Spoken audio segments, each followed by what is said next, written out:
Earl Thomas. The whole situation with Earl Thomas, and the thing is being talked about is the Seattle Seahawk culture is a great one. He got sent out of there. He went out middle finger flying, literally. Then he goes to the Baltimore Ravens. He gets sent out of there after fighting with a younger player, and they say conduct detrimental, and they're going to try to get their money back. Now he's on the market. What was it like to play alongside Earl Thomas, and what do you think would help Earl Thomas succeed at his next place? Like, what do you think it's going to take? What do you think it is? Is it just the culture? Is it the fit? Is it the people? What do you think it is? Well, first off, as far as for a teammate, Earl was great. Now, I will say, my first year coming into Seattle, it took me a while to understand who he was. Earl's the type of guy, during walkthroughs, walkthroughs are pretty chill. I'm eating sunflower seeds, just hanging out, and he's in the zone. Like, he's one of the guys that's out there sweating during a walkthrough because he's just locked in all the time. And it took me a while to just understand, like, dude, calm down, just walk through. We got practice after this. You can hit somebody after this, right? And it just took me a while to get used to that. But once I got used to it, understood why he was the way he was, because on Sundays, the boy shows out, right? So you just accept him for who he is. And I think the reason why Baltimore, or they may have had a little bit of friction in Baltimore, is because you just have to understand who Earl is. He is super focused. He is locked in, and he can come off as different sometimes. So I just don't think he got enough time to actually be able to be himself, more so than anything. That's really interesting because when LaRon Landry came to our team, now he was yoked. I mean, but he came with, like, nobody really understood what we were going to get. And then first walkthrough, he was full speed. We're talking sprinting through gaps that he's supposed to be in. He hit a wide receiver whenever in a walkthrough, and there was like an entire I don't want to say like there was a wave of hate that came over the entire team hated him though. They're like, hey bud, like this is not what we can do. But then we got a chance to learn who he was, and he was like this incredible human. It was like, oh my God, we love this guy. It is something where you have to learn about somebody before you can get going. Who's a team, and everybody's talking Dallas, but it's come out that Dallas is not going to be a team that's going to sign him because McCarthy said that he's looked into it, but it's not what he wants in his culture or whatever. But if Jerry Jones wants him, we all know Jerry's going to sign him. Exactly. What team do you think Earl Thomas would be a good fit in if you, just thinking that you know him, is it the people? Is it the coaches? Then it was, Ryan Clark told us yesterday that the scheme in Baltimore was one that he didn't thrive in. What do you think? Where do you think he potentially lands at? What type of place? I think the biggest thing is going to be a coach that has a mindset like someone like Coach Carroll, who is open-minded about just any type of player. Because a lot of times coaches want players to be a certain way. Oh, yeah. Well, there's going to be different players, and everybody has different backgrounds and whatnot. So, there's going to be some difference. And it has to be a coach that's open-minded about having a player that, again, he'll run through and walkthroughs, and he'll do those types of things. And coaches can't be mad because obviously that's what's made him great for so long. I would still say the Cowboys are in it. Although McCarthy came out and said what he said, we all know Jerry Jones is going to sign who the heck he wants to sign. You look at the list of guys that, quote unquote, some teams may have wanted to stay away from or had baggage. You look at Pac-Man, T.O., Greg Hardy, all these guys, Alden Smith that's on the team right now. You look at all these guys right now, they all have come through the locker room. So if you want a potential, a future Hall of Famer on the back end of your defense that's going to kind of, do his own thing, I think he has to go to the Cowboys because he will take that defense to a next level. And honestly, he loves the Cowboys. Like, for some reason, people have an issue with guys in the NFL that play for said team, but grew up loving another team, and you have a problem with it. He loves the Cowboys. He wants to be there. He grew up in Texas, so I think it would be a perfect fit for both parties. I would assume he's the first to sign, though, or maybe Earl. Maybe the Earl Thomas deal gets done rather early, too. But where does Earl go? Doesn't sound like Dallas. Well, Orlovsky? No. Cliff Averill said that Earl Thomas, you just have to know who he is. He said when he first got to Seattle, he didn't fully understand who Earl Thomas was, so he was a little bit taken back by it. He's a guy who goes full speed and walkthroughs. He's a guy that Earl Thomas is so laser locked in. He's just a different guy. Cliff Averill said that you have to get to know who he is.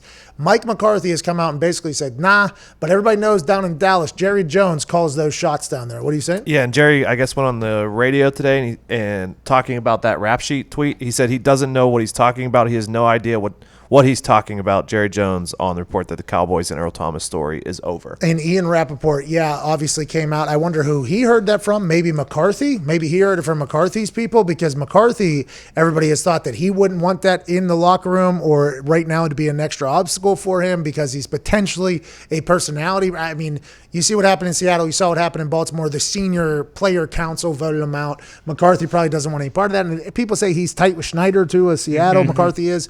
But everybody knows that down in Dallas, it does not matter unless Jerry Jones says it matters. And if Jerry Jones wants Earl Thomas in there, which it sounds like he potentially does, everybody thinks he does, especially because Earl is a big fan. He's already pleaded to try to get down there. Now he's potentially going to come at a good price, especially if the Ravens have to pay him $10 million guaranteed. I think he ends up at the Cowboys. And I could be wrong, and I don't know if Mike McCarthy would be happy about that. But if Jerry has to come out and say that's a complete lie, that means that Jerry is not completely out on Earl Thomas yet. No, Jerry's definitely not completely out. Don't you think Jerry loves the fact that Earl wants to be there so bad, and he's been making it known publicly for a while now? Oh, yeah. This could be the first real – we'll see what it's going to be like in Dallas for Mike McCarthy. If he truly doesn't want him, and he takes the stand and he's like, hey, Jerry, I understand. You're the boss. You're signing my checks. But I just don't think this guy will fit in well with the team right now, and gives it whatever reasons he thinks. And Jerry's like, oh, sounds good, Mike. And then Earl walks in the door right after that. Like, how does their relationship go after that? Are they going to be okay? Can they put it behind them and just move on? I'll tell you what, Mike. I understand where you're coming from, but let me tell you where I'm coming from. You see all those cars parked out in that parking lot? That's from my fucking money, okay? So if I want Earl Thomas here, you go ahead and take your big ass on a hike.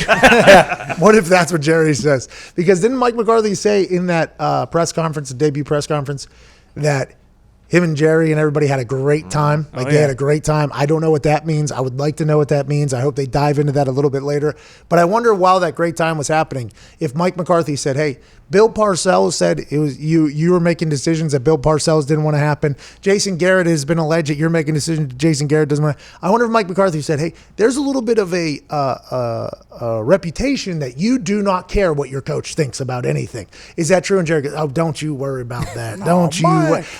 Mike, don't you worry about that. Cheers, bud, or whatever it is. This will be interesting, and I assume Mike McCarthy knows that it's his job to coach up whoever's put on the team by the GM, who Jerry Jones is. He's got to do his thing, but this will be the very interesting first step of this relationship between Mike and Jerry, especially now that there's contradicting reports from Rappaport and from Jerry. I mean, this is awesome. This is Dallas Cowboys, and this is why they get talked about so much, because who knows what that billionaire is going to do right there? Nobody. Well, and Mike gets to see firsthand like how different it is having an owner like Jerry Jones. First off, having an owner. He didn't have one in Green Bay. GM never spoke to the media. Nobody really speaks to the media a whole lot. It's in the front office there. So now you have your owner, your boss, who's going to come out every single week and do radio shows. He's going to have a press scrum after games in the locker room. It's just awesome. So now McCarthy gets to kind of feel his way into this and say, okay, all right, I guess this is how it goes. Hopefully McCarthy, I'm sure he wouldn't, but like he can just let it go. Whatever Jerry says, just in one ear, out the other. Like whatever Jerry says publicly, I guess, to radio stations that may contradict things that are going on inside those rooms. You know how players watch like their coach's press conference to kind of get a sense of how the coach is feeling after things? Like that is something you could do. You can kind of get a sense of how the coach feels. I wonder get a sense on how practice is going to be next day. Oh, yeah. You know exactly how the schedule is going to be. You know exactly how this week's going to be by listening to that press. I wonder if Mike McCarthy's just going to be listening to Jerry's press conference like, all right, well, we'll see how we did, Donna. And then Jerry Jones comes out, well, I think the team wasn't properly prepared for today. And Mike McCarthy's like, fuck. All right, so now that's a direct shot at me. Because that was happening to Jason Garrett, by the way.